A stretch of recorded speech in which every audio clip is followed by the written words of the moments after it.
साथियों, स्वागत है आपका एक बार फिर इस यूपीसी सफ़र में जो लोग एक झकझोर तैयारी में लगे हुए हैं। देखो यार, आज थोड़ा सा मुझे आउट ऑफ स्टेशन जाना है और चूँकि सेशन में गैप ना हो इसलिए मैं ये रिकॉर्डेड वीडियो आप लोगों को अवेलेबल करवा रहा हूँ। इस वीडियो में प्रश्न वही रहेगा जैसा आपकी स्क्रीन पर सामने आपने दिख रहा होगा, ठीक है, हिंदी और इंग्लिश में ये प्रश्न रहेगा। और साथ ही में जो आपकी लाइव आंसर राइटिंग होगी वो टाइमिंग आपको नोटिफिकेशन पर दिख जाएगा, ठीक है। लिंक वही रहेगी जो डेली बेसिस पर रहती है। प्रश्न ये डे 4 का है। डे 4 पर आप लोगों ने देखा होगा 2 मिनट डे 4 पर, ठीक है, डे 4 का ये जो है प्रश्न है और आपने देखा होगा कि 2 क्वेश्चंस थे, ठीक है। एक तो फर्स्ट नंबर का था और एक शायद से 5, दोनों को इक्वली वोटिंग हुई थी तो हमने एक को सोल्व कर लिया था और एक को बाद के लिए छोड़ा था। कल केवल डिस्कशन ही हुआ था, कल कोई आंसर राइटिंग नहीं हुई थी, है ना। तो कल जो डे 7 था और ठीक है, वही प्रश्न आज आपने जो है उसकी लाइव आंसर राइटिंग करनी है और डिस्कशन के लिए मैं ये जो रिकॉर्डेड वीडियो है ये अवेलेबल करवा रहा हूँ। प्रश्न डे 4 का रहेगा जो आपकी स्क्रीन पर आपने दिख रहा है। ओके, नाउ डिस्कशन शुरू करने से पहले कुछ चीज़ें आपको जान लेनी चाहिए। हो सकता हो कि कोई फर्स्ट टाइम सुने, ठीक है, तो यहाँ पर मैं आपको बता दूँ। देखो, आप आंसर लिखते हो, ठीक है, आपने आंसर लिखा, आंसर ये चेक होने के लिए गया, ठीक है, चेक होने के लिए इसको क्रिटिसाइज़ किया हमने, ठीक, और फिर उस पर ये जो आपकी कॉपी थी इसको लाल पेन से राइट राइट राइट, ये रोंग और बहुत सारी साइड में गलतियाँ लिख के दे दी कि ये गलतियाँ है, ठीक है। अब इस तरीके से वापस से आपने आंसर 2 लिखा, फिर क्रिटिसाइज हमने किया, ठीक है, चेक, और फिर राइट राइट रोंग और वही गलतियाँ हमने लिख के फिर से दी। इसी तरीके से आपने जितने आंसर लिखे, ठीक है, हर एक में हम इस तरीके से कॉपियाँ चेक होती है तो आपको गलतियाँ लिख कर दी जाती है। इनमें से क्या होता है कि कई सारी गलतियाँ रिपीटेड होती हैं। मान लिया है कि ये जो आपकी गलती है यही गलती आपकी सेकंड डे भी रही, थर्ड डे भी रही, फोर्थ डे भी रही, यहाँ तक कि 15, ठीक है, 50 जो आपका डे रहेगा वहाँ पर भी आपकी वही सेम गलतियाँ रह सकती है। यदि हम उन्हीं सारी गलतियों को जो आपकी 3 महीने तक चलने वाली है, 4 महीने तक, उनको मैं एक साथ ही बता दूँ, ठीक है, तो आपकी कॉपी चेक करने की ज़रूरत नहीं होती है, ठीक है। तो एक कॉपी चेक करना वो एक मार्केटिंग है और उसकी एक अलग कहानी है। कॉपी भी आपकी मैं चेक करूँगा, ऐसा नहीं है, लेकिन मैं आपको बता रहा हूँ कि इस तरीके से आंसर राइटिंग होती है कि वही गलतियाँ आपकी होती है, कुछ नया उसमें होता नहीं है। और जब आपको जो है कुछ एक लिस्ट भी दी जाती उसके साथ में कि इस आंसर में ये लाइन लिखो, ये लाइन लिखो, इस आंसर में ये लाइन लिखो, ये लाइन लिखो, थर्ड आंसर में ये लाइन, ये लाइन। अब इनमें भी कुछ चीज़ें कॉमन होती है कि ये वाली लाइन यहाँ भी लिखी है, ये यहाँ भी लिखी है, ये यहाँ भी लिखी है, बात तो एक ही है, ठीक है। ओके, नाउ इसके बाद बात आ जाती है कि डिस्कशन में क्या। डिस्कशन में हम उन्हीं पर बात करेंगे कि एक प्रश्न है, ठीक है, तो प्रश्नों को कैसे डिकोड किया जा सकता है। दिक्कत वहीं पर होती है कि आपके सामने एक प्रश्न है, जैसा कि ये प्रश्न आपको दिख रहे हैं। ये प्रश्नों को आप देखोगे तो थोड़ी आपको समझ नहीं आएगा कि लिखे क्या, लेकिन धीरे से आप इस प्रश्नों को पढ़ोगे, ठीक है, आप इस प्रश्नों को पढ़ोगे तो क्या लिखा हुआ है कि रक्षा सेवाओं के संदर्भ में देशभक्ति का अर्थ राष्ट्र की रक्षा के लिए अपने प्राणों की आहुति देने के लिए तत्परता से लगाया जाता है। इंग्लिश में कहें तो in the context of defence service patriotism demands deadlines to even lay down one's life in protecting the nation. इसमें कुछ नहीं बोला, इसमें केवल यही कहा है कि जो सच्ची देशभक्ति होती है, यदि वो रक्षा सेवा जो होती है, डिफेंस सर्विस यानी जो मिलिट्री होती है, वहाँ पर देशभक्ति का मतलब क्या है कि खुद के प्राण देना, वो देशभक्ति कहलाती है। बस ये लाइन ही बोली है। दूसरा, जब हम सेंटेंस पढ़ते हैं दूसरे में लिंक लिखा हुआ है, पढ़िए आप, कि आपके अनुसार रोजमर्रा के नागरिक जीवन में देशभक्ति का क्या अर्थ है ना। इंग्लिश में कहें तो according to you what does patriotism imply in everyday civil life. यानी कि ठीक है, रक्षा सेवा जो है, जो डिफेंस सर्विस है, जो मिलिट्री है, ठीक है, वहाँ पर तो देशभक्ति का मतलब क्या है कि खुद की प्राण की आहुति देना, खुद को यानी खुद को लगा देना, खुद की जान की बाजी लगा देना, ये मतलब है पेट्रोइज्म का। तो क्या पेट्रोइज्म वही है? क्या दैनिक जीवन में जो रक्षा सेवा में नहीं है, जो मिलिट्री में नहीं है, जो डिफेंस सर्विस में नहीं है, क्या वे देशभक्ति नहीं करते हैं? या यदि करते हैं तो बताइए कि दैनिक जीवन में जो नागरिक है वे क्या देशभक्ति है उनकी, उनकी देशभक्ति का क्या अर्थ है? जैसे रक्षा सेवा में जो डिफेंस सर्विस है वहाँ पर, ठीक है, देशभक्ति का क्या अर्थ है कि देश की सेवा के लिए खुद की जान लगा देना, यानी सामने से आतंकवादी आ भी जाए, ठीक है, तो उनको मारना या मरना, ये वाली होती है, यानी वो देशभक्ति उनके लिए। लेकिन हमारे लिए थोड़ा सा हम यहाँ पर सोचे, वो देशभक्ति कर रहे हैं, ठीक है, तो क्यों कर रहे हैं? देश की रक्षा के लिए, है ना। उनकी सर्विस से रक्षा की, तो रक्षा कर रहे हैं, लेकिन किसके लिए? देश के लिए। इसी तरीके से उनको छोड़कर और भी जो भारत के नागरिक हैं, जो दैनिक जो काम करते हैं, उनकी क्या देशभक्ति है, वो किस तरीके से क्या क्या काम करते हैं जिससे देश आगे जाता है, तो वो देशभक्ति का अर्थ हमें बताना है, ठीक है, वो पेट्रोइज्म हमें बताना है कि क्या है। नीचे लिखा हुआ है, उदाहरण देकर स्पष्ट करें, अपने उत्तर को तर्कसंगत ठहराएं। Explain with illustrations and justify your answer. अब जैसा हमने अभी तक 7 दिनों में क्या क्या सीखा है, हमने सीखा है कि एथिक्स का जो आंसर होता है उसमें चाहे आपसे प्रश्न में उदाहरण का कहे या ना कहे, ठीक है, एग्जाम्पल का आपसे कहे ना कहे, आपको एग्जाम्पल देना ही है।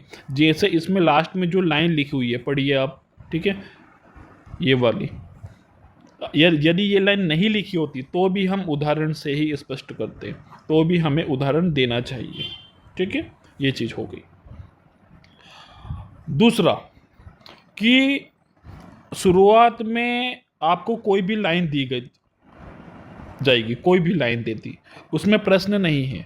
आप यहाँ पर देखोगे तो यहाँ पर भी एक सेंटेंस दिया गया है कि जो मिलिट्री होती है उनके लिए देशभक्ति का अर्थ जान की बाजी लगाना है। यहाँ पर प्रश्न पूछा क्या? नहीं पूछा। नीचे प्रश्न पूछा है क्या कि दैनिक जो जीवन है, जो रोजमर्रा के जो काम है, उसमें जो नागरिक हैं, ठीक है, उनके लिए पेट्रोइज्म क्या है, उनके लिए जो है देशभक्ति क्या है, वो हमें बताना है। क्योंकि रक्षा सेवा का, मिलिट्री का हमें पता है क्या कि उनके लिए पेट्रोइज्म क्या है, क्या है उनके लिए पेट्रोइज्म? जान की बाजी लगा देना, ठीक है, कि खुद की प्राणों की आहुति देना, ठीक है, मर जाना, मिट जाना, वो वाली बात है। ये है देशभक्ति का अर्थ, कहाँ पर? रक्षा सेवा में। इसी तरीके से हमें बताना है कि दैनिक जीवन में, ठीक है, पेट्रोइज्म का मतलब क्या है, ये क्वेश्चन मार्क है यहाँ पर। ओके, यहाँ तक बात समझ में आई? तो हमने यहाँ प्रश्न को थोड़ा सा डिकोड करने की कोशिश की है। यदि और मैं थोड़ा सा इस प्रश्न को डिकोड करने की कोशिश करूँ तो आप थोड़ा सा समझोगे। यहाँ पर देशभक्ति नागरिक के जीवन में परिभाषा वो पूछ रहा है, ठीक है। प्रश्न की आप समझ देखो कि यह प्रश्न पेट्रोइज्म की व्यापक अवधारणा को समझने और विश्लेषण करने से, यानी एथिक्स का मैंने कल भी आपको मतलब बताया था, एथिक्स का पेपर क्यों इंट्रोड्यूस होगा। अब कई बार क्या होता है, आपने देखा होगा सोशल मीडिया पर, ठीक है, मैं मोटा मोटा बताऊंगा, नहीं तो सेशन थोड़ा सा लंबा चला जाएगा।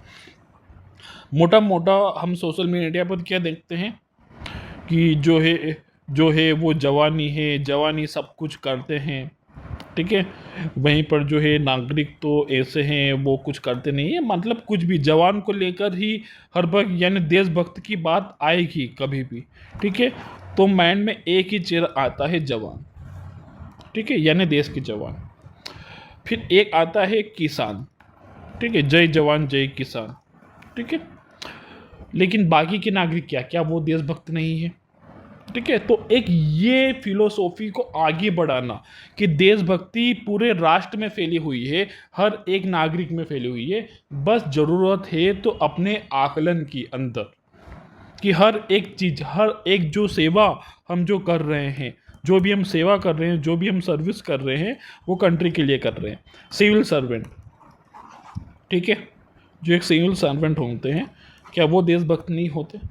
लेकिन देशभक्त का नाम जहाँ भी आएगा, यहाँ तक कि 26 जनवरी हो या 15 अगस्त हो, जो है हमारे माइंड में क्या आएगा कि सरहद पर हमारे सैनिक लगे पड़े। तो एक जो ये विचारधारा है देशभक्ति की, ये सिमट जाती है बस वहीं पर, कहाँ तक कि बस मिलिट्री तक। लेकिन ऐसा नहीं है। एक जो इलेक्ट्रिशियन का काम कर रहा है, ठीक है, आपके घरों में क्या जल रहा है? बल्ब जल रहा है, ठीक है, और ये रोशनी दे रहा है, और ये जो है किस कारण से दे रहा है? दूर दराज में एक जो व्यक्ति है वो वहाँ पर, ठीक है, काम कर रहा है, तब जाकर आपके घर लाइट आ रही है। और लाइट आ रही है तो ये क्या कर रहा है? कहीं ना कहीं देश की सेवा, देश को आगे बढ़ाने के लिए ही कर रहा है। मान लीजिए कि देश में कोई इलेक्ट्रिशियन हो ही ना, बोल दे कि ये जो बिजली का खंभा है, ठीक है, ऐसे कई सारे बिजली के खंभे लगे पड़े होते हैं खुले, और उस पर से तार जाते हैं और यहाँ से सीढ़ी लगाते हैं, ठीक है, और वहाँ पर एक जो है बंदा चढ़ा हुआ रहता है और वो यहाँ पर काम कर रहा होता है। क्या वो अपनी जान की बाजी नहीं लगाया हुआ? हो सकता हो यहाँ पर फॉल्ट हो जाए, इसकी जान जा सकती है, लेकिन वो क्यों कर रहा है ये? ताकि आपके घरों में बिजली 24 घंटे पहुँच सके बिना किसी दिक्कत।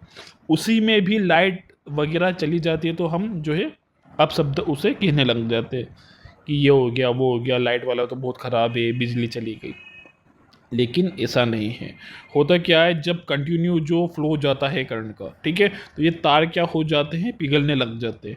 यदि लाइट बंद नहीं करेंगे तो ये तार पिघल जाएंगे और टूट जाएंगे, तो आपके घर 2 से 3 दिन तक बिजली बंद हो सकती है ना, 2 से 3 दिन तक। इसलिए चूंकि ये तार पिघले ना, इसलिए वो बीच बीच में बिजली बंद कर देते हैं। ऐसा रोज नहीं होता है, ठीक है, कुछ कनेक्शंस कुछ वीक हो जाते हैं, उस कारण से ऐसा हो जाता है, और उसकी रिपेयरिंग नहीं हो सकती उस समय, उस पर्टिकुलर समय में उसकी रिपेयरिंग नहीं हो सकती, इसलिए उसे बंद कर दिया जाता है कि ठीक है, थोड़ा सा तार ठंडा हो जाएगा, फिर वापस से जो है ऑन कर देंगे। तो इस तरीके से कुछ चीज़ें होती है।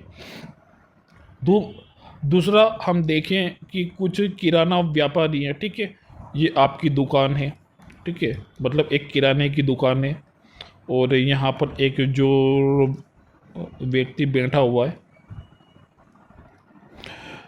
तो क्या कर रहा है? वो आपको डिस्ट्रीब्यूट कर रहा है कई सारे सामान, जो आपके किराने का सामान है वो, ठीक है, एक गांव में। अब गांव में आपको कौन डिस्ट्रीब्यूट करेगा? यदि गांव में वो किराने की दुकान ना हो तो गांव वाले क्या होंगे?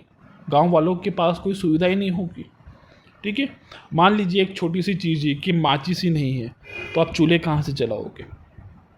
तो कौन कर रहा है? वहाँ पर किराने वाला अपनी सेवा दे रहा है ना। अब यहाँ पर ये नहीं, उनको तो वहाँ पर प्रॉफिट मिल रहा है, देखो मिलिट्री को भी जो है क्या मिलती है? अच्छी खासी पेमेंट मिलती है, ठीक है। तो हर एक चीज़ की एक रकम होती है जो सभी को अदा करनी होती है। तो इसका मतलब यहाँ पर ये समझना हमारे लिए ज़रूरी है कि देशभक्ति पूरी कंट्री में है, ठीक है, पूरी कंट्री में। जो ये हमारा भारत देश है, ठीक है, सॉरी फॉर से थोड़ा जल्दी बना रहा हूँ मैं, ये जो हमारा भारत देश है, इसमें हर एक जगह, ठीक है, देशभक्ति है। लेकिन वो सोच हर एक नागरिक के मन में नहीं है। हम क्या सोचते हैं, जो यहाँ पर सरहद पर हैं बस वही जो है देशभक्ति करते हैं, बाकी तो सब ऐसा नहीं है। जो भी अपना कंट्रीब्यूट कर रहे हैं, जो भी थोड़ा भी काम कर रहे हैं, यहाँ तक कि मैं भी आपको ये चीज़ बता रहा हूँ, तो एक तरीके से देशभक्ति हुई है, ठीक है। क्योंकि मैंने आप लोगों को ये दी चीज ट्रांसफर की, तब जाकर आपको पता चला। ठीक है, तो क्या हुआ? देशभक्ति। यदि मान लो कि मैं बताना ही बंद कर दूं, यहाँ तक कि कोई भी कोचिंग इंस्टीट्यूट भी अपना काम ना करे, तो क्या होगा?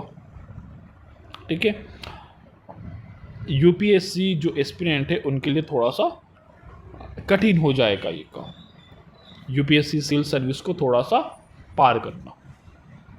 ठीक है, तो और वहाँ पर अब इस तरीके की कुछ चीज़ें हो जाती है, तो फिर वहाँ पर क्या होता है? टैक्स। ठीक है, टैक्स पे करना पड़ता है। आप कुछ नहीं कर रहे हो, खुद का कोई व्यापार कर रहे हो, तो वहाँ पर टैक्स पे कर रहे हो। तो ये अभी क्या है? ये एक देशभक्ति है। आप टैक्स पे कर रहे हो, तब जाकर चीज़ें आगे बढ़ रही है, तब जाकर जो है राजस्व आपका है, सरकारी जो खजाना है वो सरकार का जमा हो रहा है और वो पूरे देश में लग रहा है। तो ये जो चीज़ें, ये जो देशभक्ति की फिलोसॉफी है, इसको समझने के लिए ये प्रश्न दिया गया है। ठीक है, अब इस तरीके के प्रश्न किसी बुक से नहीं है। ठीक है, जरूरी नहीं कि आपने कुछ पढ़ा होगा तभी आप इसका उत्तर दे पाओगे। ठीक है, कई सारे एक्सपीरियंस आप जो हैं, आप लोग बोलते हैं कि सर हमने तो कुछ पढ़ा ही नहीं है तो लिखेंगे कहाँ से। नहीं जरूरी है कुछ पढ़ना। और दूसरा, मैंने आपको प्रश्न पहले से ही दिए हुए हैं, आपको पहले से ही पता चल जाता है कि आज किस पर लिखना है। और जरूर नहीं पाँचों के पाँचों उत्तर आप लिखो, 5 में से 1 भी लिख सकते हो, 2 भी लिख सकते हो। जो 2 लिखना है उसको आप सुबह पढ़ लो और रात को लिख दो। 1 लिखना है, 1 के बारे में थोड़ा सा सर्च कर लो, रात को लिख दो। यहाँ पर लिखना है, लिखना, आपका पेन चलना चाहिए। डेटा कुछ भी हो, गाना लिखो, कुछ भी लिखो, लेकिन आपके जो दिमाग में चल रहा है वो पेन से किताब पर उतरना चाहिए। ये आंसर राइटिंग है। आंसर राइटिंग यहीं से होगी, नहीं तो नहीं होगी। आप सोचोगे कि डेटा अच्छा खासा रहेगा तब भी उत्तर अच्छा होगा, नहीं। आप टॉपर्स की कॉपी देख लेना कि किसी का आंसर आपको अच्छा नहीं दिखेगा। ठीक है, आपने देखा है कि कभी 250 में से 250 नंबर किसी के आए हैं? ठीक है, नहीं आए। 1750, ठीक है, 1750 में से 700, 800, 1000 पर कट ऑफ चल जाता है। 1750 में से 1750 जो है मार्क्स क्यों नहीं आते हैं? सभी के नहीं आते, चूँकि किसी का भी आंसर अच्छा नहीं होता है। ओके, तो आंसर अपने माइंड से ही लिखने होते हैं, और जितना आप माइंड को थोड़ा सा खोलोगे वो डिस्कशन के थ्रू होगा। ठीक है, आप प्रीलिम्स तक पढ़ोगे, सिलेबस को कंप्लीट करोगे, तो चीज़ों से जुड़ते चले जाओगे, तो ऑटोमेटिकली आपका डेटा भी अच्छा होता चला जाएगा। लेकिन फिर भी पूरे में से पूरे नंबर नहीं आते हैं। क्यों? क्योंकि आप आपके माइंड में जो चल रहा होता है वो कागज़ पर नहीं उतार पाते हो। तो ये चीज़ आपने सीखनी पड़ेगी, है ना। टाइम मैनेजमेंट होता है, प्रश्नों को आप समझ नहीं पाते हो। अब ये प्रश्न कितना इजी है। ठीक है, देशभक्ति का इसमें कहा है कि एक तो रक्षा सेवा का, ठीक है, फिर बोला है कि दैनिक जो दिनचर्या है उसका, तो रक्षा सेवा का उन्होंने क्लियर कर दिया है। दैनिक दिनचर्या में देशभक्ति को आपने बताना है, वो भी उदाहरण के साथ में। तो ये जो प्रश्न है ये क्या हो गया? ये बॉडी हो गई, ये हम बॉडी में दिखाएंगे। ठीक है, जैसा आंसर में होता है, इंट्रो होता है, ये हम देख चुके हैं। एक जो है कंक्लूजन होता है, तो इंट्रो और कंक्लूजन को हम बताएंगे कहाँ से लेने, लेकिन जो पूछता है वो हम लिखते हैं बॉडी में। ठीक है, तो बॉडी में क्या बताएंगे हम? दैनिक जीवन में देशभक्ति क्या है वो, और वो भी उदाहरण के साथ। तो जो पेट्रोइज्म है वो व्यापक अवधारणा को जो एनालिसिस करने से संबंधित है। ये प्रश्न जो आपको दिया गया है, क्यों दिया गया है, मैंने आपको बताया है कि रक्षा और सेवाओं में देशभक्ति का क्या अर्थ होता है। ये कि प्राण को न्योछावर देना। ठीक है, ये प्रश्न इंगित कर रहा है कि बस वहीं तक जो है देशभक्ति उनकी है और हमारी देशभक्ति भी अलग है। ओके, अब यहाँ पर प्रश्न की मांग क्या है? प्रश्न की मांग है कि देशभक्ति की नागरिक जीवन में आपको परिभाषा पता होनी चाहिए।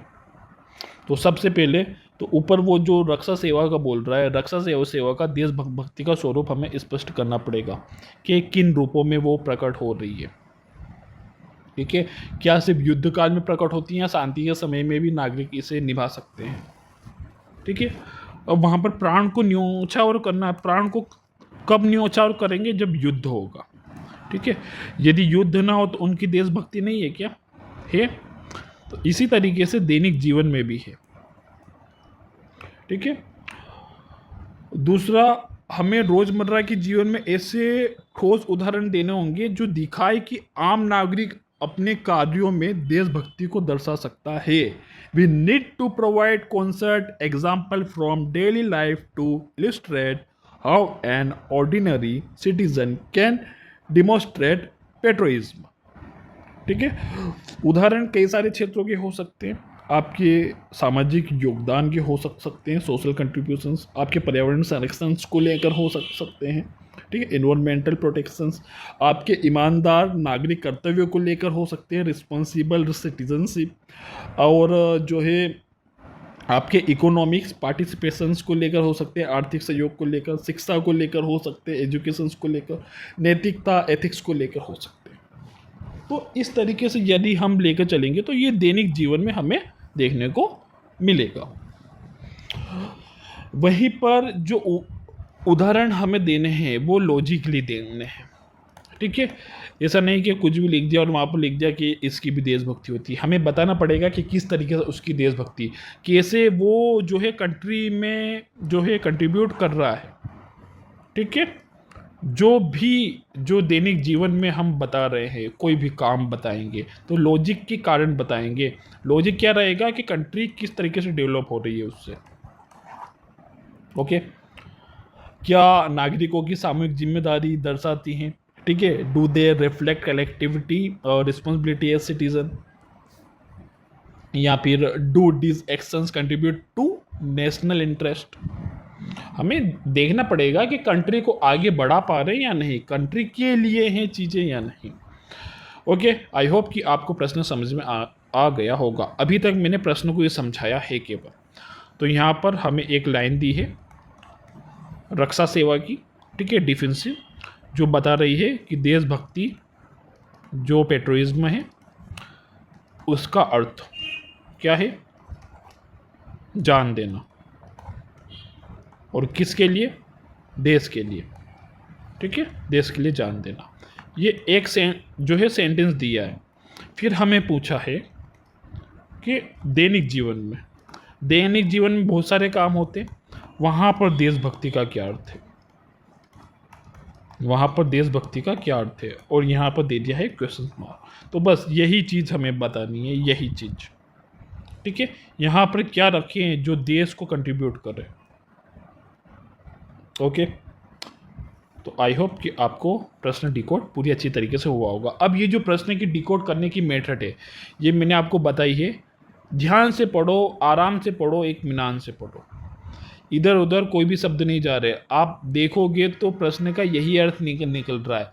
शुरुआत में जो फर्स्ट सेंटेंस में आपको एक बात बोली है कि देशभक्ति क्या है, ठीक है, दूसरे में वही देशभक्ति का आपको अलग मीनिंग पूछ लिया है, और तीसरे में कह दिया है कि एग्जाम्पल के थ्रू बताओ। तो वो तो बोलता या नहीं बोलता, ये जो तीसरा वाला जो आपका है ये बोलता नहीं बोलता, तो भी हम एग्जाम्पल के थ्रू ही इस चीज़ को बताते हैं। ठीक है, तो ये तो कुछ मायने नहीं रखती, एग्जाम्पल के थ्रू ही बताना है। लेकिन अब चूंकि एग्जाम्पल का उसने बोल दिया तो एग्जाम्पल देना कंपलसरी है, पर नहीं भी बोले तो भी आपको एग्जाम्पल देना चाहिए। ओके, तो अब यहाँ पर हम फ्रेमिंग देखेंगे। ठीक है, सबसे पहले जो आपका इंट्रो होगा, फिर आपकी बॉडी होगी, और फिर आपका जो है कंक्लूजन होगा। अब इंट्रो में कुछ समझ में नहीं आ रहा है तो केवल आप टॉपिक उठा लो, इस प्रश्न में देख लो ऊपर कि कोई भी एक टॉपिक जहाँ से प्रश्न बनाए, कहाँ से बनाए, पेट्रोइज्म से। ठीक है, देशभक्ति से, देशभक्ति से। तो इसको लेकर आप डेफिनेशन लिख दो, यही आपका इंट्रो हुआ। ये बिगनर के लिए, ठीक है, जिसने लिखना शुरू ही किया है। इसके आगे भी हम चीज़ें समझ चुके हैं।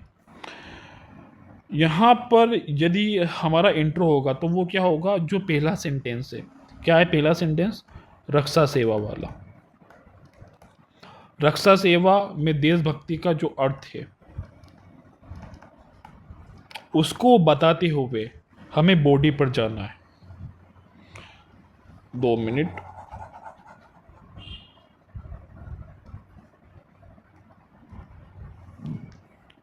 ध्यान से देखिएगा, ठीक है। यहाँ पर रक्षा सेवा में देशभक्ति का हम अर्थ बताएंगे, यानी डिफेंस सर्विस में, ठीक है। पेट्रोइज्म यानी डिफेंस सर्विस, सॉरी देशभक्ति। फिर अब बॉडी में क्या आप बताएंगे? बॉडी में हम बताएंगे दैनिक जीवन, रोजमर्रा का जो जीवन है, दैनिक जीवन में पेट्रोइज्म क्या है यानी देशभक्ति क्या है वो बताएंगे हम। और क्या देंगे हम साथ में? एग्जाम्पल, ठीक है। अब यहाँ पर ध्यान देने वाली बात है कि इंट्रो से हम बॉडी पर जाएंगे तो एक कनेक्टर हमें देना होता है। अब ये कनेक्टर मैं बता चुका हूँ आप लोगों को, जब मैं वापस से लाइव आऊँगा कल, ठीक है, तब मैं वापस से कनेक्टर आप लोगों को बताऊँगा जिसे समझ में नहीं आया, लेकिन ये मैं पहले ही जो है क्लियर कर चुका हूँ। तो यहाँ पर मैं फिर से बताऊँगा, सेशन थोड़ा सा लंबा चला जाएगा। हालांकि आप डेली ज्वाइन करोगे तो आपको पता चल जाएगा कनेक्टर होता क्या है, ठीक है।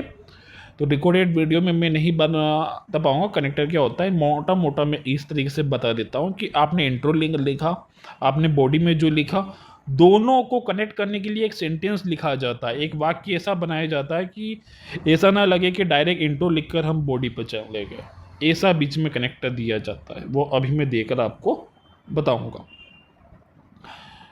तो बॉडी में हम जो एग्जाम्पल देकर दैनिक जीवन में पेट्रोइज्म को बताएंगे, वो यहाँ पर जो है अलग अलग क्षेत्र में हम बता देंगे। फिर कंक्लूजन में क्या? कंक्लूजन में हम बताएंगे जो भी हमने बॉडी में बताया उसका निष्कर्ष क्या निकला, उसका कंक्लूजन क्या निकला, वो किस तरीके से। अब जिसको नहीं पता है, जिसने 6-7 दिन नहीं ज्वाइन किया है, उनको मैं यही कहूँगा कि आगे की राह बता दो कि ठीक है, दैनिक जीवन में हमें देशभक्ति का मतलब पता चल गया है, पेट्रोइज्म का मतलब पता चल गया है, तो अब आगे क्या होना चाहिए, ठीक है। आगे की राह यहाँ पर हमें बतानी होती है। कोई भी प्रश्न हो, हमने जो भी बॉडी लिखी है उसको लेकर अब आगे क्या करना चाहिए वो कंक्लूजन में लिख दो। अब चूंकि ये जो प्रश्न था, ये जो उत्तर प्रश्न था, इसका उत्तर हमें 150 वर्ड्स में लिखना था, ठीक है। इस बात का भी ध्यान रखना है, 150 वर्ड्स में यहाँ पर हमें 15 से 20 वर्ड्स का इंट्रो लिखना है और 15 से 20 वर्ड्स का ही जो है कंक्लूजन लिखना है। बाकी के जो 100 वर्ड्स होंगे उसकी हमारी बॉडी होगी, इस बात का ध्यान रखें, है ना। अब ये कैसे पता चलेगा कि 100 वर्ड्स हुए, 15-20 हुए? आप जब 10 आंसर लिख लोगे तो 10 दिन तक आपने आंसर, ठीक है, 10 आंसर जो आप लिखोगे, ठीक है, 10 दिन का जो भी पहला आंसर आपने लिखा है, जैसे डे 1 का पहला आंसर, डे 2 का पहला आंसर, इस तरीके से 10 दिन के 10 पहले आंसर जो आपने लिखे हैं उनके शब्द आप गिनिएगा कि एक पेज पर आप कितने शब्द लिख पा रहे हैं। यदि 100 लिख पा रहे हो तो आप मान के चलो कि आपके जो 150 वर्ड्स है वो 1.5 पेज में होंगे। 70 लिख पा रहे हो तो इसका मतलब है कि 2 पेज में आपके 150 वर्ड्स हो जाएंगे। इस तरीके से लेकर चलना है, आपने हर आंसर के जो है गिनना नहीं है। देखिए 10 दिन में आपको पता चल जाएगा कि आपके 150 वर्ड्स कितने पेज पर हो रहे हैं, 250 कितने पे हो रहे हैं, 200 कितने पे। तो फिर आपने 10 दिन के बाद गिनने की जरूरत नहीं है, एक एवरेज के अकॉर्डिंग आपने जो है आंसर को चलाना पड़ेगा। उसमें ऑफ, इज, इन, का, की, से, है, ये शब्द नहीं गिनने, ये काउंट नहीं करना है, ठीक है। तो वर्ड लिमिट के लिए ये मैं आपको बता दे रहा हूँ। जो ओल्ड स्टूडेंट है उनको पता है, जिन्होंने इस प्रोग्राम का हिस्सा उनको अभी तक मैंने नहीं बताया था 6-7 दिनों में, ये अभी मैंने क्लियर कर दिया है। बाकी कल लाइव सेशन में एक बार और इसकी जो है बात कर लेंगे। तो वर्ड लिमिट का भी आप लोगों को समझ आया, और ये जो फ्रेमिंग मैंने बताई है ये भी आपने समझ में आई होगी। ओके, कि क्या करना है हमें इंट्रो में रक्षा सेवा को लेकर पेट्रोइज्म बताना है, फिर एक कनेक्टर देना है और बॉडी पर चले जाना है। फिर जब बॉडी से भी हम कंक्लूजन पर जाते हैं तो एक कनेक्टर देना होता है, ठीक है, कि ये ना लगे कि डायरेक्ट बॉडी से हम जो है आगे की राह पर चले गए। जो है कनेक्टर देकर हम जाएंगे जिससे एक फ्लो दिखे। फ्लो का मतलब क्या? फ्लो का मतलब कि आप बस जाते जा रहे हो, लिखते जा रहे हो और पता ही ना चला और आंसर शुरू होकर ख़त्म हो गया और सारी चीज़ें भी हो गई, ठीक है। ये होता है कनेक्टर का काम, कि ये कनेक्टर जो आपने बताए हैं बीच में ये। Okay, clear. तो अब आंसर हम शुरू करते हैं, आंसर इसका क्या हो सकता है। आई होप कि आपको चीज़ें समझ में आ रही होगी। बाकी लाइव क्लासेस जिसने ज्वाइन नहीं किए उसको लेकर हो सकता है कि कुछ चीज़ें इधर उधर हो, तो मैं यही कहूँगा कि कल लाइव क्लासेस ज्वाइन करें। नाउ यहाँ पर जो आपको बोला गया था, रक्षा सेवा को लेकर एक लाइन दी गई है, देशभक्ति, ठीक है, कि वहाँ पर देशभक्ति का क्या अर्थ है कि देश के लिए जान दे देना। तो उस लाइन से ही हम शुरू कर सकते हैं, क्योंकि वो लाइन दी गई तो उसको ऐसे ही वेस्ट मत करो, और जो है 15 से 20 वर्ड्स में हमें ख़त्म करना है इंट्रो, ठीक है, ये बात भी ध्यान देनी है। और फिर बॉडी पर जाना है, और बॉडी में हमें दैनिक जीवन की देशभक्ति लिखनी है, पेट्रोइज्म जो है वहाँ पर बतानी है, डेली लाइफ की, ठीक है।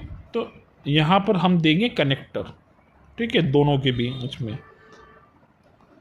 इंट्रो और बॉडी के बीच में कनेक्टर।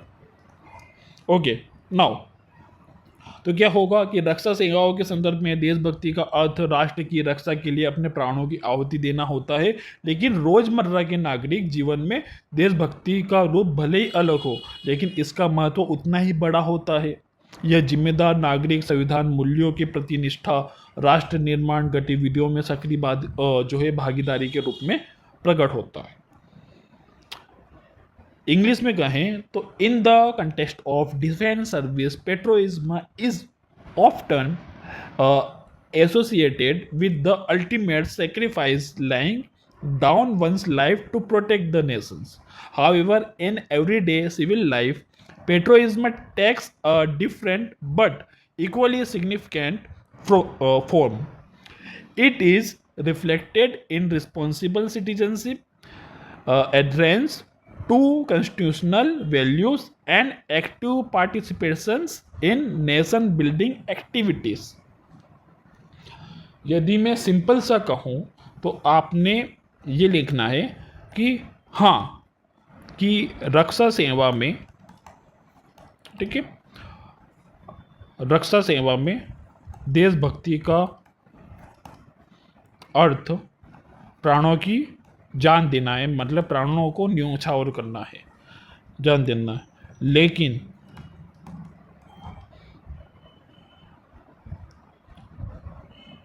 देशभक्ति केवल, ठीक है, रक्षा सेवा तक ही सीमित नहीं है, रक्षा सेवा तक ही नहीं है, यानी रक्षा सेवा तक ही लिमिटेड नहीं है, ठीक है। राष्ट्र के हर एक नागरिक अपनी अपनी जगह पर जो है देशभक्ति कर सकता है। अब ये हमने इंट्रो दिया, अब हमें बॉडी पर जाना है, तो हम क्या लिखेंगे, इसलिए इसको हम कई उदाहरणों के द्वारा समझ सकते हैं। ये जो लाइन लिखी है, ये इंट्रो से हम जो है बॉडी पर चले गए, ये कनेक्टर हुआ, समझे कौन सी लाइन, कि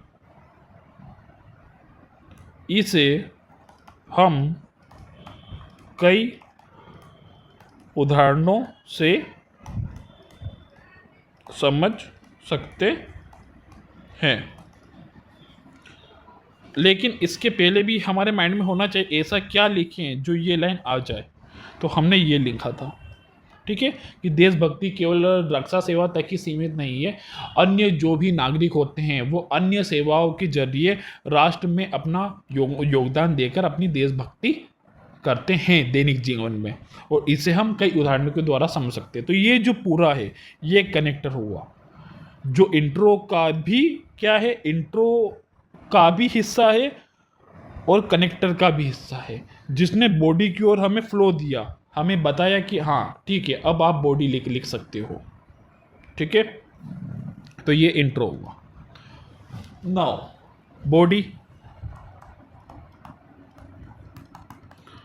बॉडी में हमें अब ऐसे एग्जाम्पल देने पड़ेंगे कि कौन कौन से एग्जाम्पल है जहाँ पर हमें जो है डेली लाइफ में जो सिटीजन है उनमें पेट्रोइज्म दिखता है, देशभक्ति दिखती है। तो क्या क्या हुआ,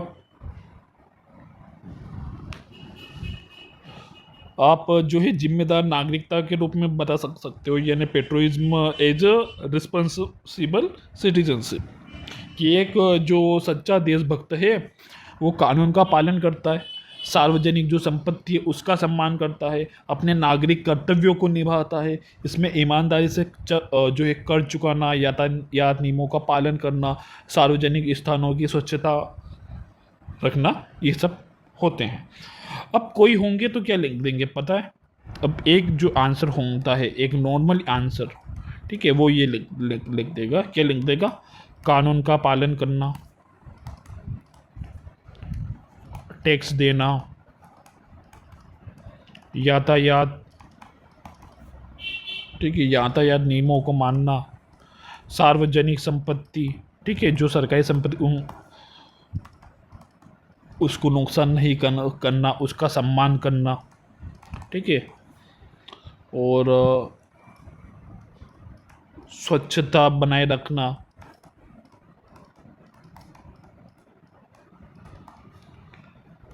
ईमानदारी रखना, मौलिक कर्तव्यों को निभाना, ये सारे। लेकिन ये सारे, ठीक है, जहाँ पर एक स्टूडेंट ये सारे लिखे और 7 पॉइंट बना दिए और बॉडी ख़त्म कर दी, यानी उत्तर फिनिश, ठीक है। 1 2 3 4 5 6 7 कौन कौन से? कानून का पालन करना, टैक्स देना, यातायात नियमों को पालन करना, सार्वजनिक संपत्ति का जो है सम्मान करना, स्वच्छता बनाए रखना, ईमानदारी और जो है नैतिकता का पालन करना, मौलिक कर्तव्यों का पालन करना, इस तरीके से। तो ये क्या चीज़ें हुई? ये काफ़ी, यानी एक जैसी चीज़ नहीं होगी, आपको नहीं लग रहा? काफ़ी छोटे पॉइंट हो गए जो कोई भी बता सकता है। क्या true patriot follow the laws, respect public जो है property, fulfils their civic duties, this include paying tax honestly, following traffic rules, maintaining cleanness in public spaces. जहाँ पर वो 7 पॉइंट इस तरीके से बनाएगा, तो आप इन 7 पॉइंट को क्या करोगे, ठीक है? या फिर मैं होता तो मैं आंसर में क्या लिखता? मैं यहाँ पर पहला पॉइंट बनाता, क्या? कि पेट्रोइज्म एज रिस्पॉन्सिबल सिटीजनशिप, यानी कि जिम्मेदार नागरिकता के रूप में देशभक्ति, जिम्मेदार नागरिक, ठीक है। और इसको मैं समझाता और उसी में वो 7 पॉइंट जो है समझा देता। ये मेरा एक ही पॉइंट हुआ, लेकिन वहीं पर किसी और एस्पिरेंट ने क्या किया है, इसी एक पॉइंट को अलग अलग पॉइंट में जो है समझा दिया है और उत्तर खत्म कर दिया, और मेरा एक ही पॉइंट हुआ, तो उसके सारे पॉइंट मेरे खाली एक पॉइंट में कवर हो गए, ठीक है। तो पहला पॉइंट तो ये हुआ, ठीक है। नाउ तो यहाँ पर क्या हो गया, अब यहाँ पर उदाहरण देंगे, ठीक है, कि एक जिम्मेदार नागरिक क्या, जो एक जिम्मेदार नागरिक जो यातायात नियमों को पालन करता है, ट्रैफिक रूल्स को ईमानदारी से जो है कर चुकाता है, या फिर ये कहें सार्वजनिक स्थानों का सम्मान करता है या उनको स्वच्छ रखता है। तो इस तरीके से चीज़ें। अब एग्जाम्पल किया, यदि कोई व्यक्ति समय पर कर भुगतान करता है और भ्रष्टाचार में लिप्त नहीं होता है, तो वह देश की आर्थिक प्रगति में योगदान करता है। देखा, इसी तरह जो व्यक्ति कूड़ा नहीं फैलाता है और स्वच्छता अभियानों में सक्रिय रूप से भाग लेता है, तो वो भी क्या कर रहा है, दैनिक जीवन में देशभक्ति दर्शा रहा है। If a person pays their taxes on time and does not engage in corruption, they contribute to the nation economic growth. वहीं पर similarly someone who does not litter and actively participates in cleanliness drives embodies patriotism in everyday life. तो इसका हमने example पे दे दिया। Second हम क्या कहेंगे, ठीक है, यहाँ पर तो हो गया हमारा जिम्मेदार नागरिक जो है रिस्पॉन्सिबिलिटी वाला पॉइंट। और उसमें कई सारे हमने पॉइंट बता दिए और जो है एग्जाम्पल भी दे दिया। सेकेंड क्या हो सकता है कि सोशल रिस्पॉन्सिबिलिटी। सोशल रिस्पॉन्सिबिलिटी कैसे कि समाज में जो वंचित वर्ग है, जो अंडर प्रिविलेज जो सेक्शन है, जो हेल्पिंग अंडर प्रिविलेज जो सेक्शन है सोसाइटी में, और जो सांप्रदायिक सौहार्द को बनाए रखना, ये भी हम बोल सकते हैं कि जैसे हिंदू मुस्लिम और ये जो लड़ाई दंगा होते हैं, ये देशभक्ति नहीं है। ठीक है, ये देशभक्ति का उल्टा है, इसको आतंकवाद कहा जा सकता है। तो देशभक्ति वो है कि देश में शांति का माहौल बनाना, ये देशभक्ति होता है। तो सांप्रदायिक सौहार्द बनाए रखे कि एक दूसरे के धर्म का सम्मान करना, यानी ये समाज पर हम बोल रहे हैं। पहले हमने देखा कि एक नागरिक की रिस्पॉन्सिबिलिटी क्या है, अब हम यहाँ पर देख रहे हैं समाज। ठीक है, जो समाज है, समाज की क्या रिस्पॉन्सिबिलिटी है। तो ये हुआ। फिर जो है समानता बनाए रखना, यानी इक्वलिटी, कि बड़े बूढ़ों महिलाओं बच्चों बुजुर्गों सभी को एक नज़रिए से देखा जाए, ये देशभक्ति है। धर्म लिंग जाति के आधार पर भेदभाव ना हो, ये चीज। ठीक है, तो यहाँ पर क्या लिख सकते हैं, helping under privilege sections of society, promoting communal harmony and ensuring equality, reflect patriotism. A patriot does not discriminate on the basis of caste, religion or gender and work toward a progressive society। Model answer आप लोगों को मिल जाएगा। ठीक है, model answer थोड़ा अलग हो सकता है। ठीक है, यहाँ पर मैं जो चीज़ें बता रहा हूँ अभी इमिडिएटली बता रहा हूँ। अब यहाँ पर एग्जाम्पल क्या हो सकता है कि एक शिक्षक जो गरीब बच्चों को क्या दे रहा है, शिक्षा। एक व्यक्ति जो रोजाना क्या कर रहा है, ब्लड डोनेट कर रहा है, वो क्या कर रहा है, मानवता की सेवा करके देशभक्ति का पालन कर रहा है। कि वो ये नहीं सोच रहा है कि मेरा ब्लड किसको जाएगा, मुस्लिम को जाएगा, सिख को जाएगा, ईसाई को जाएगा, मानवता का पालन कर रहा है। वो लिंग जाति भेदभाव ये नहीं देख रहा है ना। एक जो शिक्षक है वो किसी को पढ़ा रहा है तो वो ये सब चीज़ें नहीं देख रहा है, सभी को इक्वलिटी के हिसाब से जो है शिक्षा दे रहा है। तो ये क्या हो गया, ये एग्जाम्पल हुआ। तो यहाँ पर हमने देखा सोसाइटी को लेकर। ठीक है, और यहाँ पर हमने उदाहरण भी जो है देखा है। थर्ड क्या हो सकता है कि आप जहाँ भी काम कर रहे हो वहाँ पर आपकी ऑनेस्टी दिखे, यानी पेट्रोइज्म थ्रू प्रोफेशनल इंटीग्रिटी। ठीक है, प्रोफेशनल इंटीग्रिटी, यहाँ प्रोफेशनल जो है ऑनेस्टी जो आप बोले। ठीक है, पेशेवर ईमानदारी या सत्यनिष्ठा। तो इसका उदाहरण हम देख लेते हैं।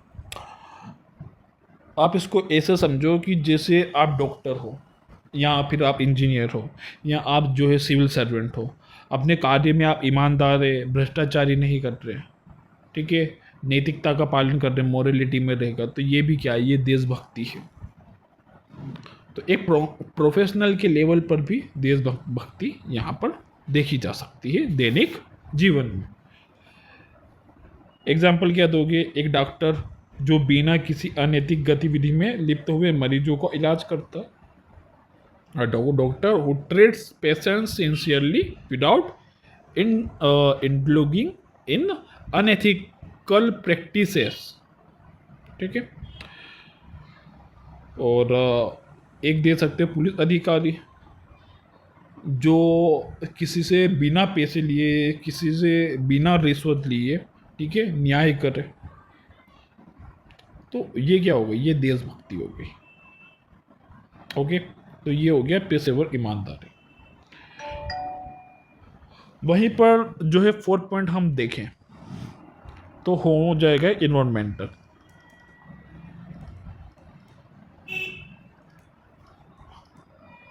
ठीक है, या इन्वायरमेंटल पर्यावरण को लेकर हुआ क्या कि जो है पर्यावरण की आप रक्षा कर रहे हो, पेड़ पौधे लगा रहे हो, प्रदूषण को लेकर जागरूकता फैला रहे हो, जलवायु परिवर्तन को लेकर अवेयर जो है लोगों को कर रहे हो। तो ये आधुनिक देशभक्ति भी इसे बोला जा सकता है, मॉडर्न पेट्रोइज्म। ओके, आप जो जल का संरक्षण कर रहे हो, ये चीज़ें सारी हो जाएगी जो एनवायरमेंटल को लेकर आपकी रिस्पॉन्सिबिलिटी, जो आपकी पेट्रोइज्म में दिखाएगी, जो आपकी देशभक्ति दिखाएगी।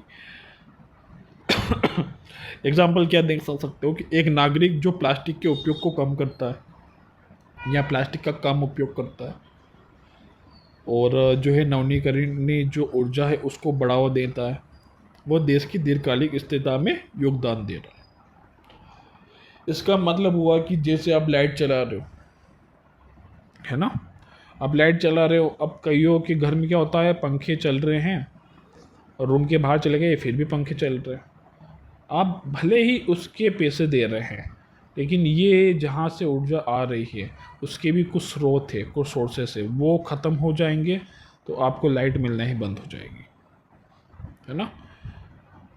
दूसरा, ऐसी चीज़ों का कम से कम उपयोग करें, जैसे कि कुछ लोग क्या करते आज भी जो है लकड़ी से चूल्हा जलाते हैं, ठीक है, और लकड़ी से आप चूल्हा जला रहे हो, वो सस्ता पड़ रहा है, लेकिन उसकी जगह आप गैस का उपयोग करोगे तो आप वहाँ पर देशभक्ति में सहायता दोगे। कैसे? पेड़ नहीं कटेंगे, राइट।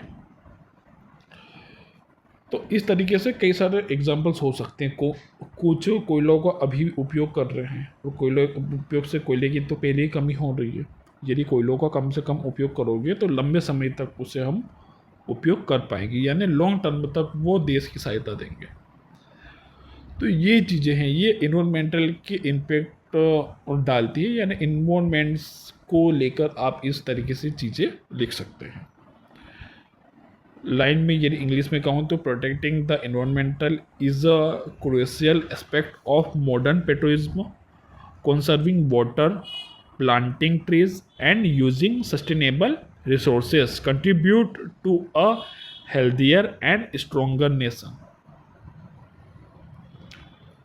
ओके, नाउ तो इस तरीके से और भी कई सारे एग्जांपल्स आप लिख सकते थे। तो यहाँ पर हमने देखा 1 2 3 4 और यहाँ पर 100 वर्ड्स आपके हो जाएंगे, क्योंकि यहाँ पर एग्जांपल भी आपको लिखने हैं और उनको समझाना भी है। अब मैंने आप लोगों को बताया है कि डायग्राम कैसे बनाने हैं, ठीक है, और मैंने कहा है कि हर उत्तर में मुझे डायग्राम चाहिए और उसकी मैंने टिप्स भी आपको बता दी है। जो नए हैं वो देख ले। जो उसे यहाँ पर आपको बताना था कि दैनिक जीवन में देशभक्ति, तो यहाँ पर लिख दो दैनिक जीवन में देशभक्ति यानी पेट्रोइज्म, ठीक है। और फिर इस तरीके से 4 चीज़ें निकाल दो, ठीक है। यहाँ पर लिख दो इन्वायरमेंट, यहाँ पर लिख दो ये, यहाँ पर लिख दो ये सोसाइटी का, और यहाँ पर लिख दो जो रिस्पॉन्सिबल जो सिटीजनशिप होती है, वही लिंक करा ना फर्स्ट पॉइंट हमने, रिस्पॉन्सिबल सिटीजनशिप।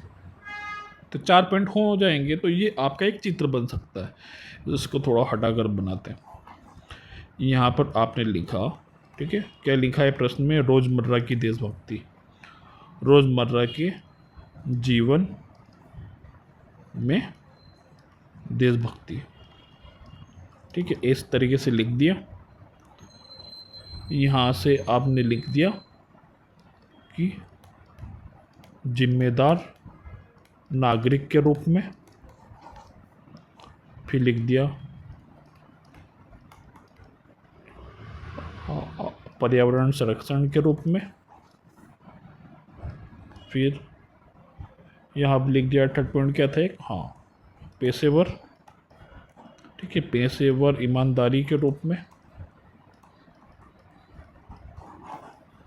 और एक पॉइंट आपने क्या लिखा था, एक और क्या था,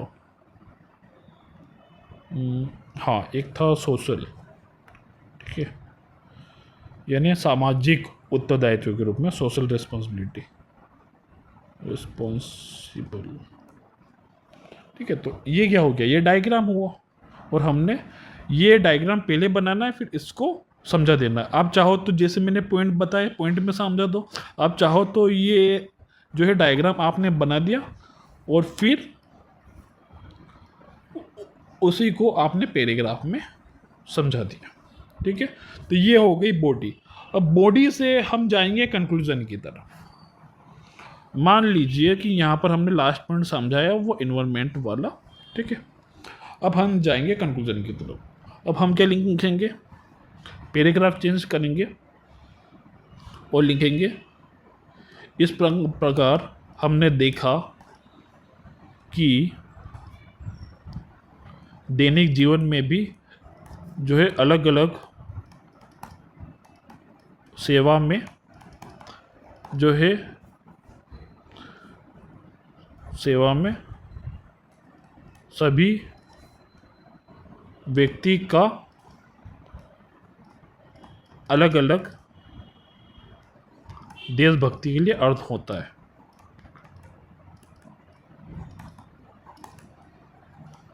जो कि अभी ये दे दिया हमने कनेक्टर, अब हम कंक्लूजन लिख रहे हैं। ठीक है, और हमने यहीं से कंक्लूजन लिखना शुरू किया है, लेकिन जो एग्जामिनर होगा वो यहाँ से देखेगा कि यहाँ से कंक्लूजन शुरू हुआ है और ये इससे जो जुड़ा हुआ है बॉडी से। ठीक है, तो पता नहीं चल रहा है, फ्लो में आ गया है। अब आगे की राह देखेंगे, क्या लिखेंगे, जो कि रक्षा सेवा और जो रक्षा सेवा का जो सर्वोच्च बलिदान है, जो सर्वोच्च बलिदान है मतलब बलिदान देना खुद का, उस तक सीमित नहीं है। ठीक है, यानी केवल जान देने तक ही सीमित नहीं है देशभक्ति। और हम लिख सकते हैं बल्कि इसमें वे सभी छोटे छोटे कार्य शामिल है जो देश को एक मजबूत बनाते हैं, चाहे वो जिम्मेदार नागरिक हो या फिर समाज में जागरूकता हो। इस तरीके से चारों पॉइंट को आपने लिख देना है।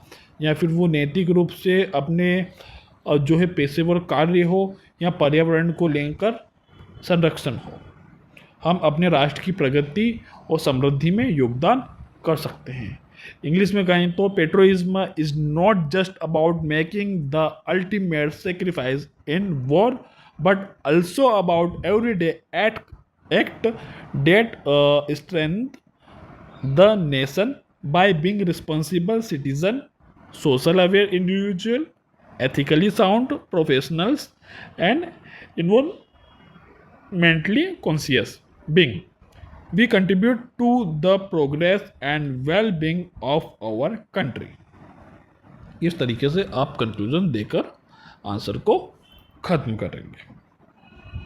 ठीक है, तो ये चीज़ें हो गई यहाँ पर आपकी ख़त्म कि आंसर का हमने यहाँ पर डिस्कशन किया, हमने देखा कि डायग्राम कैसे बनाना है।